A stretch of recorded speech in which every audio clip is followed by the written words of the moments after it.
yaitunya penjelasan ayat yang dibacakan tadi oleh Bapak Buya, dan langsung saja kepada Bapak Buya yang dipersilakan.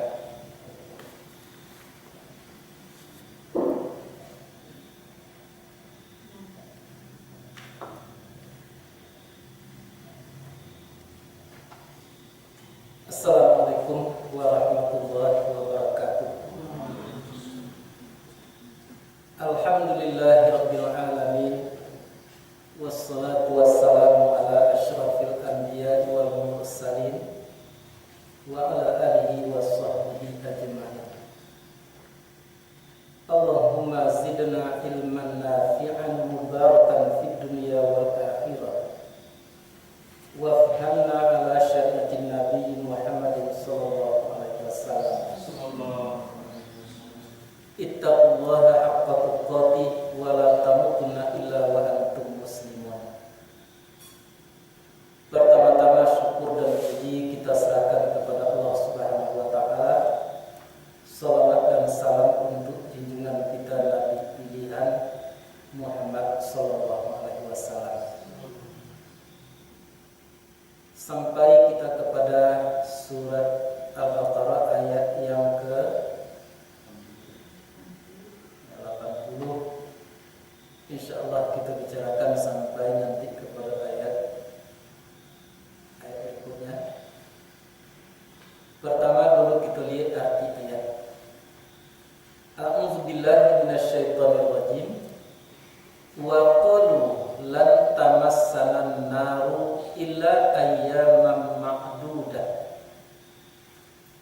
Dan berkata merekanya Yahudi Nasara, sekali-kali tidak menyentuh akan kami neraka kecuali beberapa hari yang berbilang.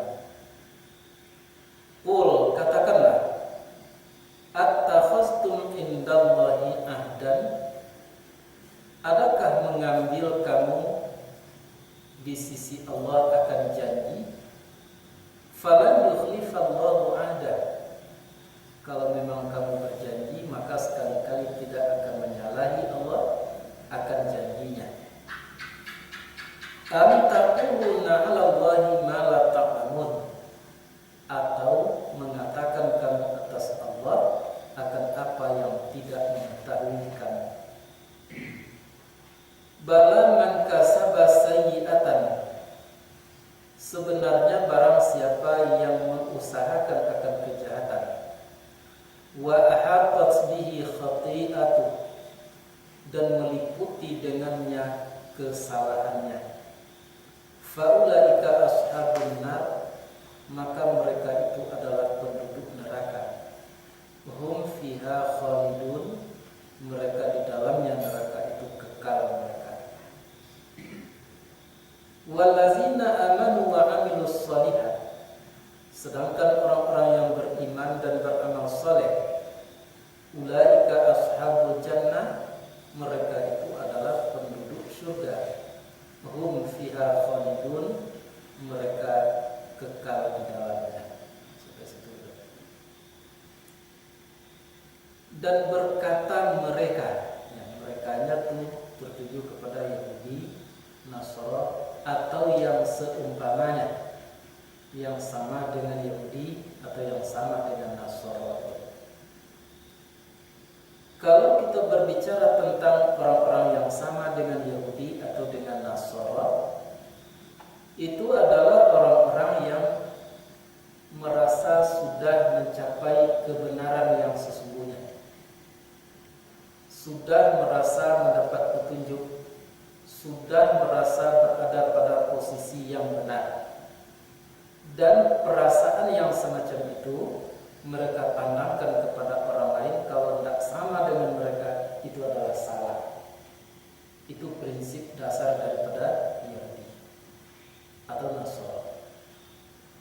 Nah, dan orang-orang yang walaupun tidak Yahudi dan Nasara keturunannya, kalau andai kata mereka itu mempunyai sifat atau perasaan yang seperti itu tidak akan tergolong nanti di yaumil mahsyar kepada orang-orang Yahudi atau Nasara. Nah, maka mereka-mereka yang seperti itulah yang berkata, qalu, berkata mereka. Dan kalau kita terjemahkan qalu itu tidak seharusnya perkataan dengan lidah. Kita sudah sering menyampaikan dulu bahwa kata qala itu tidak hanya berlaku untuk ucapan lidah. Jadi sekalipun tidak diucapkan oleh lidah, tapi sudah menjadi prinsip, sudah menjadi gagasan di dalam diri, walaupun tidak diucapkan dengan lidah, itu adalah qala. Jadi diucapkan atau tidak, yang qalu tadi, yang berkata tadi adalah ada suatu prinsip, ada suatu gagasan, pendapat di dalam diri, itu namanya qala atau qalu. Dengan alasan apa kita mengartikan qalu seperti itu? Karena di dalam Quran banyak itu qala Allah Ta'ala misalnya, yaqulu, berkata Allah Subhanahu wa Ta'ala. Mungkinkah Allah itu berkata seperti ucapan lidah? Itu tidak mungkin. Jadi maka oleh sebab itu tidak seharusnya, tidak mutlak qala tadi berupa ucapan lidah. Maka di situ kita artikan dengan prinsip, pendapat, perkiraan, itulah yang dikatakan qala. Jadi mereka-mereka Yahudi atau yang seumpamanya Yahudi itu, mereka berpendapat bahwa mereka sekali-kali tidak akan disentuh oleh api neraka kecuali beberapa hari yang berbilang saja. Itu jadi artinya. Jadi dan berpendapat mereka Yahudi bahwa mereka sekali-kali tidak akan disentuh oleh neraka kecuali hanya beberapa hari yang berbilang saja. Ayam, beberapa hari, jamak daripada yauman. Kita teruskan. Katakanlah hai Muhammad kepada orang-orang yang berpendapat seperti itu, diucapkannya dengan lidah atau tidak, attakhastum indallahi ahda, adakah mengambil kamu di sisi Allah itu akan janji? Pernahkah kamu berjanji dengan Tuhan seperti itu, dengan Allah seperti itu? Kalau kamu memang berjanji seperti itu, tentu ya Allah tidak akan menyalahi akan janjinya. Benar pendapat kamu. Antaquluna, ataukah kamu itu mengatakan, berpendapat atas Allah apa yang kamu tidak punya ilmu tentang. Kalau kita bahas lebih lanjut, memang ayat itu menunjukkan bahwa manusia itu banyak mempunyai pendapat. Lain pendapat orang-orang yang berilmu, lain pendapat orang-orang yang tidak berilmu. Terutama sekali mereka tadi berpendapat tentang agamanya, macam-macam pendapat. Maka jadilah pendapat-pendapat itu harus terukur dengan wahyu Allah Subhanahu wa Ta'ala dan sunnah Rasul. Kalau andai kata tidak, maka justru pendapat masing-masing itu sering berlawanan. Maka perlawanan pendapat itulah yang menimbulkan perpecahan di dalam kehidupan muka bumi. Akhir zaman nanti 973 macamnya itu firqah. Ini itu. Yang benar hanya satu. Tetapi yang 73 tadi itu mendakwakan dialah yang satu. Dia segini. Berapa banyaknya ya pendapat kelompok-kelompok yang menyatakan dirinya sebagai ahlus sunnah wal jamaah, yang lain pun mengatakan dirinya lah yang ahlus sunnah wal jamaah atau kelompoknya lah yang ahlus sunnah wal jamaah. Akhirnya terjadilah cela-mencela, bahkan sampai kadang-kadang kepada kafir mengkafirkan. Itu adalah sesuatu pendapat yang tidak benar, pendapat yang tidak bisa dipertanggungjawabkan nanti. Jadi sekalipun kita benar, orang lain tunggu dulu dikatakan orang tidak benar. Karena mungkin saja terjadi perbedaan pemahaman tentang sesuatu. Tadi kita putar suatu video di dalam internet. Kita dengarkan di situ. Ada kini kok orang yang menuduh, orang yang mengoreh-ngorehkan zikir itu bid'ah. Ada orang berpendapat seperti itu. Ada pula orang yang berpendapat bahwa mengoreh-ngorehkan zikir itu perlu supaya terusir syaitan.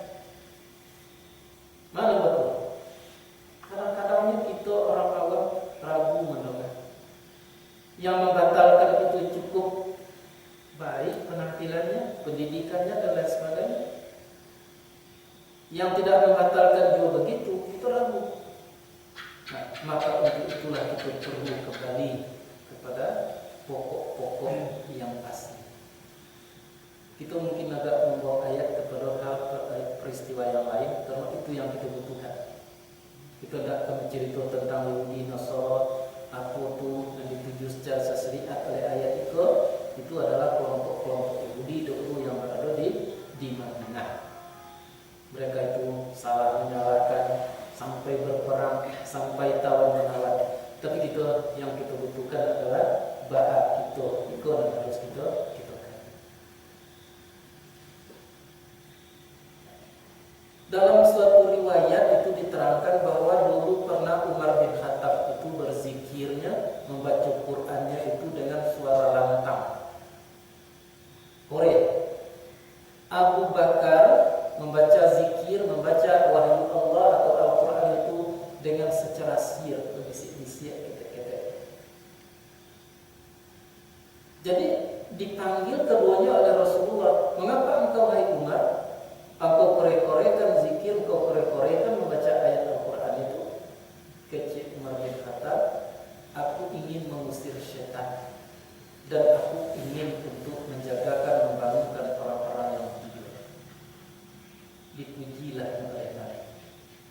Nah, dan kemudian ditanya pula kepada sahabat Abu Bakar, mengapa engkau ketek-ketekkan bacanya ya Abu Bakar?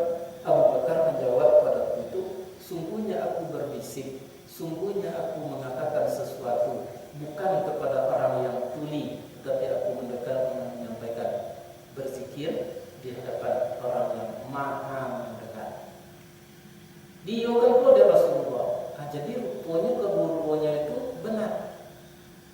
Tinggal lidah itu memposisikan di mana benarnya. Misalnya kalau jam 2 boleh kakek itu mungkin orang beristirahat. Atau kalau mengaji kore-kore di mik itu kurang logik, kurang bertempat. Tetapi kalau di waktu subuh, pada waktu subuh jam 4 kakian, kita baca ayat Al-Quran itu kore-kore atau zikir kore-kore, ada orang yang celah, itu orang yang salah. Mengapa? Karena kita sudah mengeraskan di tempatnya. Jadi artinya tidak perlu dipersalahkan orang yang mengeraskan, dan tidak pula perlu disalahkan orang yang mensirkan bacaan zikir atau bacaan wahyu Allah Subhanahu wa taala. Kedua-duanya itu benar, tinggal lain memposisikan, menempatkan di mana harusnya dikorekan dan di mana harusnya itu digunakan. Kan damai itu kalau itu kita dapat.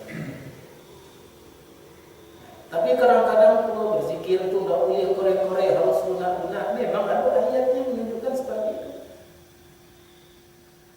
Nah, bagi yang berkore-kore tadi itu alasannya kok banyak tuh, jadi tak ada yang benar lah jadinya. Tapi kalau kedua pihak tadi berpendapat, oh iya boleh kore tapi di tempatnya, boleh dilakukan tapi di tempatnya, maka itulah sebetulnya pemahaman qaulu, pendapat yang benar. Jadi itu qaulu yang kita surahkan, pendapat, perkiraan atau sesuatu rumus yang ada dalam hati kita, walaupun tidak diucapkan dengan lidah, banyak terjadi kesalahan. Nah, maka qaulunya orang-orang Yahudi dan orang Nasara itu yang mengatakan bahwa tidak akan disentuh oleh api neraka itu kecuali hanya beberapa hari yang berbilang. Berakil-kil. Apakah itu salah atau benar? Jawabannya kalau kita mengatakan itu berdasarkan ilmu dan pengetahuan, jadinya benar. Apa sebab? Karena ahli neraka itu dua macam. Ada yang kekal di dalam neraka, ada yang singgah di dalam neraka.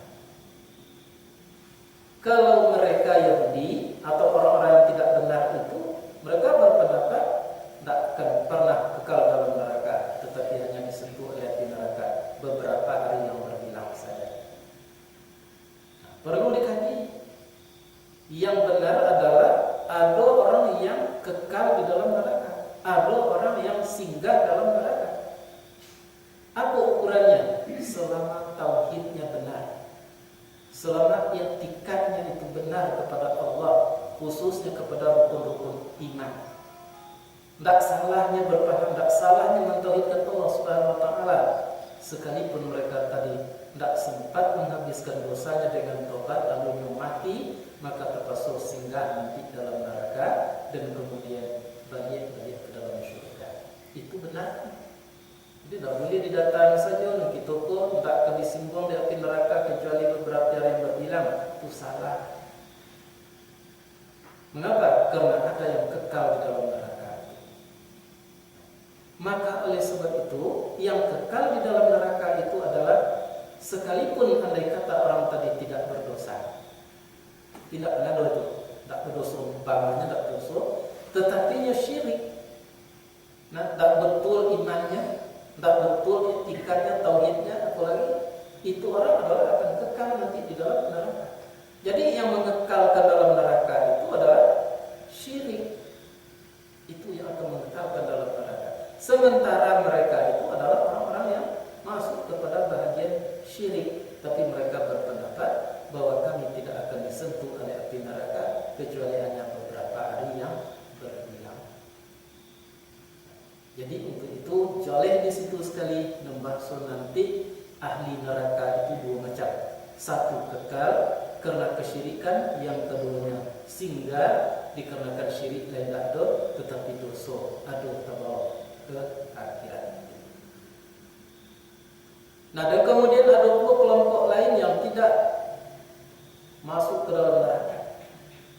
Tidak adanya singgah di neraka. Aslinya orangnya itu orang-orang yang telah berhasil membersihkan dirinya dalam kehidupan di permukaan bumi. Badannya suci, otak dan pemikirannya itu suci, hati nuraninya suci, dan segala macam segala sesuatu berhasil mereka suci. Nah, dikarenakan tadi syirik itu menyangkut dengan hati, maka itulah yang paling utama sekali harus disucikan.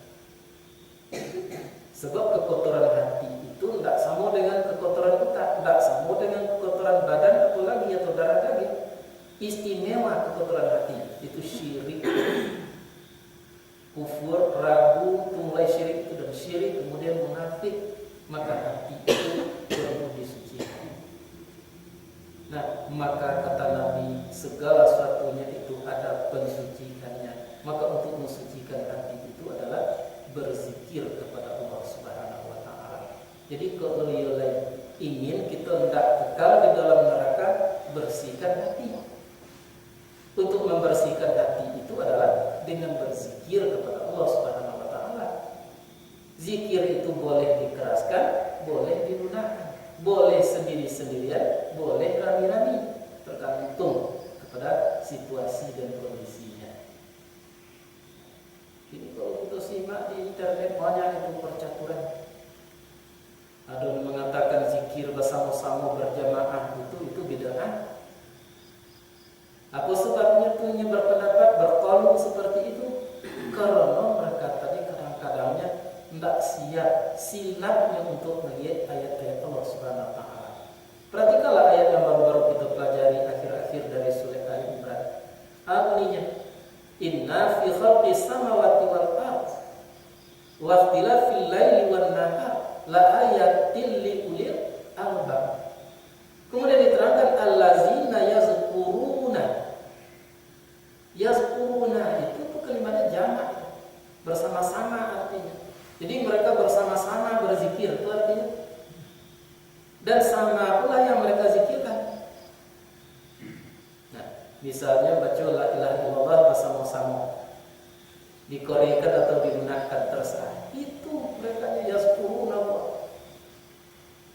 Baik waktu berdiri, duduk dalam pembaringan, mereka berzikir.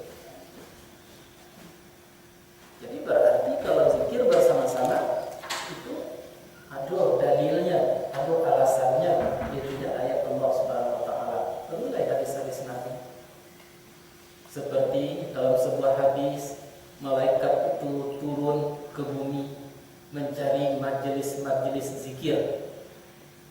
Apakah majelis tadi zikir tadi menzikirkan secara jahar atau secara sendiri-sendiri? Ya, dicari.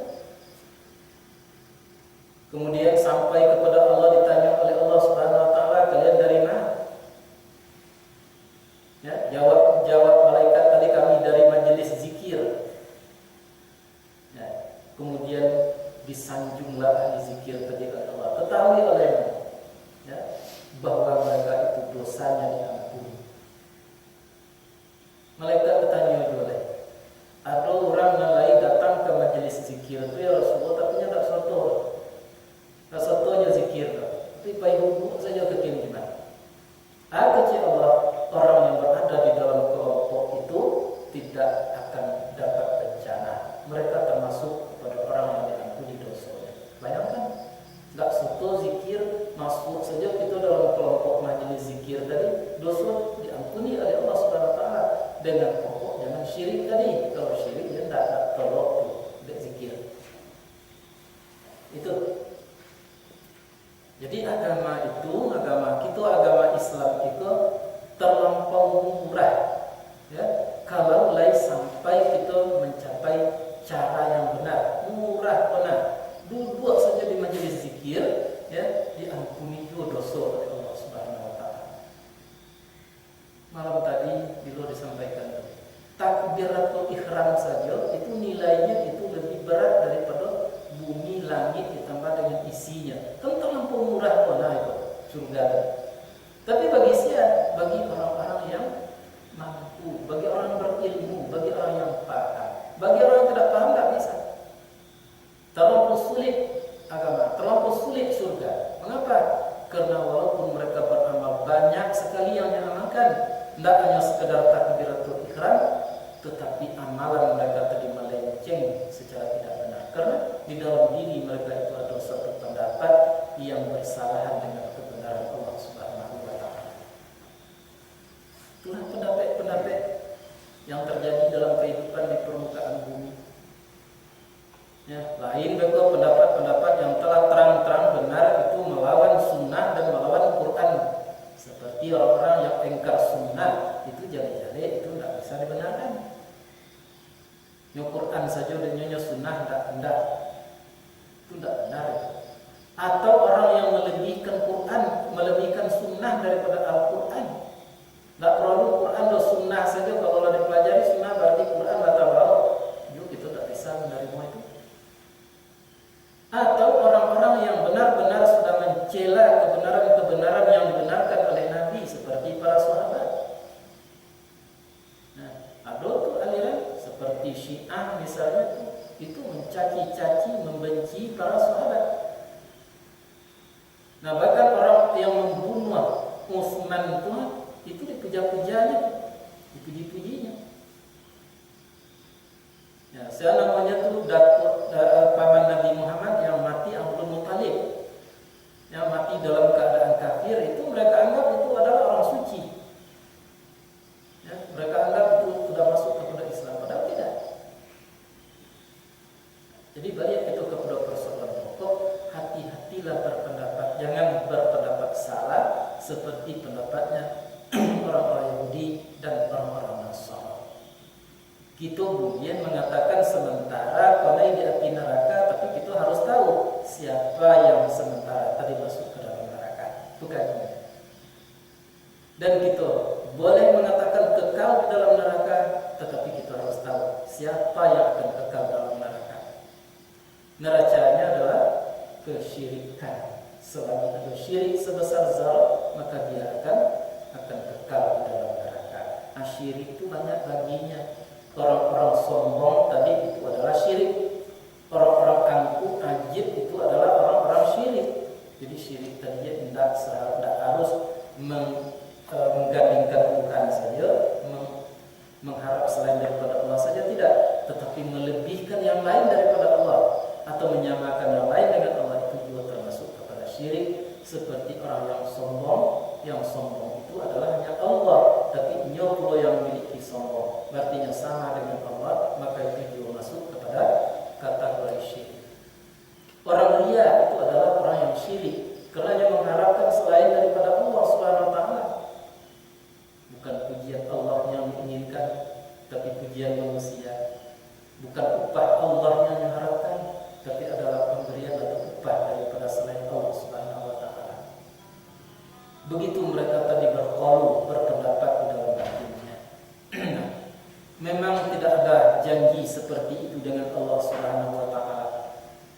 Itu adalah merupakan perkataan yang berasal daripada tidak adanya ilmu. La ta'lamun ma la ta'lamun, karena tidak mengerti, karena tidak paham dengan sebenarnya. Jadi kita memuju kita hendak menjadi orang terkemuka, baik di dunia atau dalam urusan agama. Kita tidak terkemuka. Tujuan. Kalau kita terkemuka pula, orang populer pula kita di dunia, pasti kita akan masuk kepada orang berbantah-bantah.